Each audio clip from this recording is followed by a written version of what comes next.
Dent Coad. Thank you, Mr. Speaker. And I thank the Prime Minister for her kind words, words which must be followed by deeds. Yeah. Speaking on behalf of a traumatised and frightened community who have little trust in authority. Early reports suggest that there may have been issues with fire safety audits and fire regulations were not sufficiently robust. While we wait for the results of the inquiry, which I hope won't be too long, will the Prime Minister commit to adequate funds to enable emergency services, and particularly the London Fire Brigade, to be fully funded to carry out this work and reverse the cuts to the funding of fire services that have made their lives so difficult? These people have quite literally our lives in their hands. In short, where is the funding?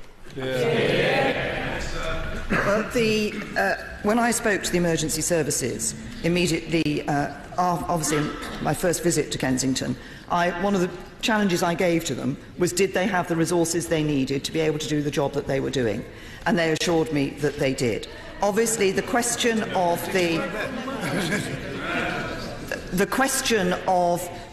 what the inquiry will look into in relation to this matter, they will obviously have to look at, as I've just said, at the whole question of how this was possible that this could happen, at the issue around I'm sure that the inquiry will look at the issue around tests that were taken place on the tower and the adequacy of those tests and the adequacy of any response to those issues. I want the inquiry to find these things out as soon as possible, because that could have implications for others, local authorities, and for other blocks around the country, and we want to ensure people's safety. You are from the Fire Brigade's union. It's far too early to speculate if the cuts had an effect on this fire. What we do know for sure is that the former Mayor, Boris Johnson, the now Foreign Secretary, in London alone closed 10 fire stations, removed 600 firefighting jobs and removed 29 fire engines from frontline services.